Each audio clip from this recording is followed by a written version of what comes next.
Welcome back, guys. This week I've pre-prepped a canvas and we are doing a dirty pour with our Resi Glaze. So I'll just run you through what I've done so far and then what products I'm using, and then we'll get into it. So I've purchased just a normal canvas from an art store, and I've put a coating of our Resi Glaze with our Black Abyss tint, and I've actually used some rocks, believe it or not, from like a fish tank. So these guys here, I've literally, in my Resi Glaze mix, dumped them in my ratio container, mixed it all in, and then poured them into position. So we're at a point now where I did this 24 hours ago, which means all of my rocks are secured in place as my Resi Glaze has cured. And the reason I wanted to do that step first is because the canvas that I was using is actually white. I did want a black background. I wasn't able to get a black canvas at the time. So I did want to do a coating of black first, so I had a darker base to work with. And my aim for the dirty pour today is have a little bit of like a natural marble look going on, which is the reason I've also included the stones. We're using Resi Glaze. I have mixed up a cup in my ratio container already, and I did make sure that I mixed up my part A individually first, as the self-leveling properties in the glaze does need to be mixed up before you're putting it in and stirring it together with your part B. I have a few colours that we're going to put in. I have our Black Abyss tint. I have our White Horizon, which I want to use just the tiniest amount of that. We also have a couple of metallic colours that we're using today. So we've got Flash Mauve, Silver Black, and we've got one of our colour shifts. This one's a violet blue, violet, red, orange, yellow. I've got some paddle pop sticks to pop my colours in, some smaller little cups so I can mix out my metallic colours, and a couple of plastic containers so I can mix in my Black Abyss. But I also have these guys. These are silicone cups for dirty pours. So you can see that they actually have individual chambers in them, and that enables me to pop in a couple of different colours at once. And so when I do pour them out onto my board today, I can pour them together and I don't have to layer the colours on top of one another. These guys can be purchased from most of your online cheaper suppliers. So just get on and Google your dirty pour silicone cups. So you can see my setup here. I have my canvas atop of some plastic cups and my drip sheet underneath, which is just a black core flute, because I know the resin will release from that and I can reuse it. And the purpose of that is that if I didn't have it mounted on top of my cups, the resin, as it falls over the side of our canvas, may stick to my base, and I want it to fall over the edge and drop on the underside. Now I have pre-mixed my glaze up. I've made sure that I've scraped around the sides of my container and the base of my container so that my mixture is thoroughly mixed between my part A and my part B. So now what I'm going to do is divide a good portion of it off. And if you do need any more information on mixing, please make sure you check out our video in the link. I'm just opening up our black tint here. We have our Black Abyss, which is an opaque tint, so there's no metallic in this whatsoever. So it'll give me a nice solid black look. And because this is a tint, I want to give it a nice big stir just to make sure that I haven't got any of the colour settle on the bottom. It kind of acts a little bit like paint, where if you haven't used it for some time, it does want to have a thicker consistency at the bottom where it's settled a little bit. So I'm just making sure I mix that through thoroughly. When using our tints, either Black Abyss or White Horizon, you don't need a great deal. It does take over your resin and make it quite solid and opaque very quickly. So I'll just sit it on top here at the moment because I know my resin's dry.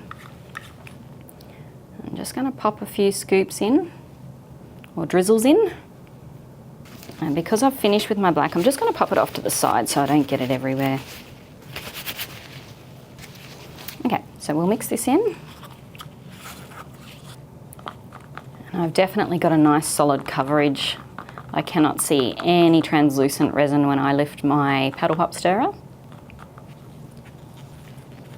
I'm just making sure I'm getting right around the sides of my container to mix that tint through thoroughly. I'm happy with that mixture. So let's add a little bit of colour to our smaller little cups. we'll start with our flash mauve. 1 scoop should be enough with this small quantity. That'll make it a nice concentrated mix. Just making sure I've got no clumps of my pigment in it, that I've broken it all down. Okay, so that's colour 1 done. So I've now got my colour shift. This one's a violet blue, violet red, orange yellow. So it's a nice pearly kind of colour. Again, 1 nice scoop in for this small quantity.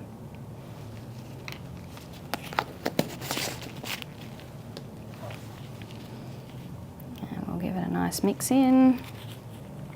And the reason I chose one of these pearl colour shifts is because sometimes when the pearly colour shifts are on a black base, they do reflect differently.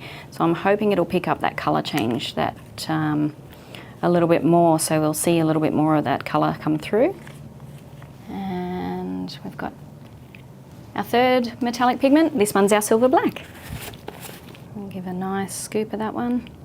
Now I know I've already got black, but the difference between silver black and our black abyss is that this is a metallic, and with the metallic you'll get a lot more texture and shimmer through it versus with just the plain opaque black. And being that it's a black silver, it almost looks like it's a dark sort of gunmetal colour, so it's a really cool colour. Also have 1 really small amount left, and I just want to put a little bit of our white horizon tint in, just so I have a tiniest bit of white coming through this mixture. I don't want a lot though, otherwise the white will end up sort of taking over. And because we've only got a small amount, just a little dribble should be enough. Awesome.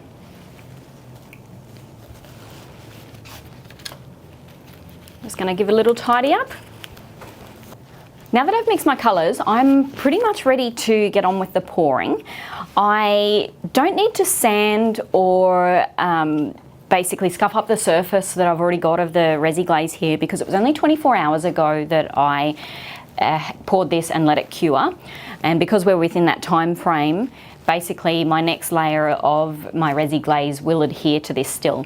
If I've gone beyond a 48-hour period, that's where you may want to ever so slightly scratch it up, whether you're using a scourer, like the rough side of a green scour cloth, or a really light sandpaper, but you'd actually spend more time cleaning it than you would actually scuffing it up. So, but like I said, we don't have to do that today, so I'm going to get to and pop on my black, and then we'll get into how we're going to do our little bit of our dirty pour with the colours through there.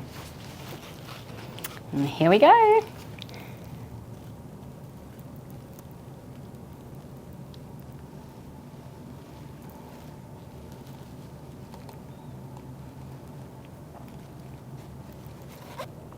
And just fill up this channel. And then I'll spread it all out so I've got a nice even coverage.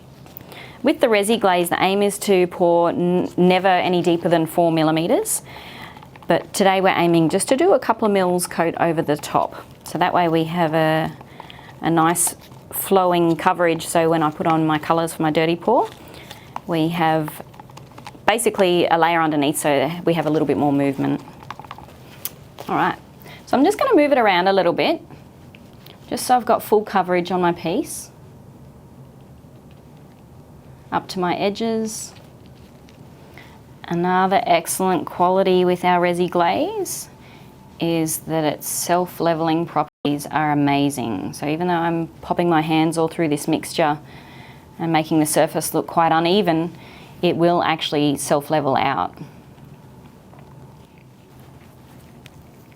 Okay, now that I'm happy with my coverage, I'm going to pop my colours into my silicone dirty mould pourer, and then we're going to get to and pour those on. Just going to change gloves. Okay, so I'm going with my 3-chamber dirty pour silicone cup, and I'm just going to pop my colours in. So I'm going to pop my flash mauve in one side,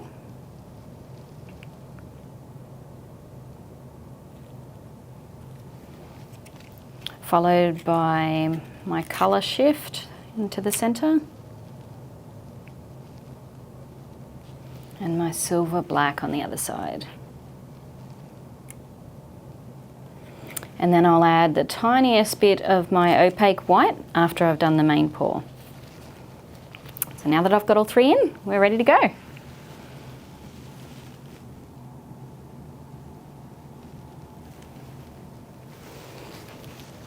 And I only wanted to add the slightest bit of patterning across and give it a little bit of movement as I'm pouring it on, so I don't just have a straight line. And my aim now is I have a silicone mixer, and I'm just going to come in and I'm just going to brush it across a little bit and then move my board around a tiny bit so I can get it to expand out a little bit.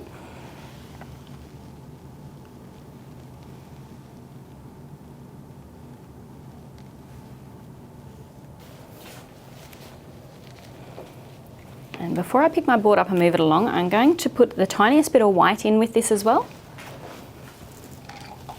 to add a little bit of veining. And I'm just going to use a skewer to pop it on because I don't want it very thick. So I just want to drag my skewer through.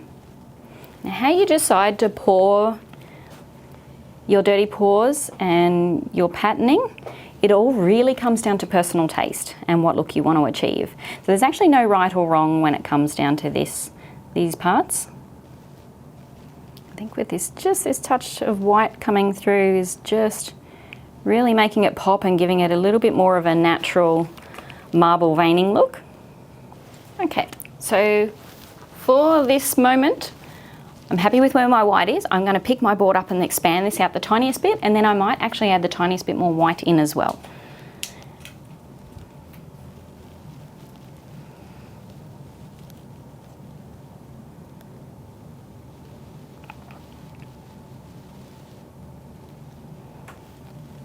I'm just getting more movement on my flowing sides, which is on my ends, so I just wanted to have a little bit of movement to have a little bit more of a natural finish.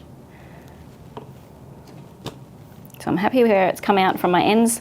My center didn't move as much, so I might actually expand that along with my silicone a tiny bit more and then add the smallest amount of white back through it. And then we'll put the tiniest bit more white in. I'm just going to add a little bit of a white feature around my rocks to tie in my layers of my pour.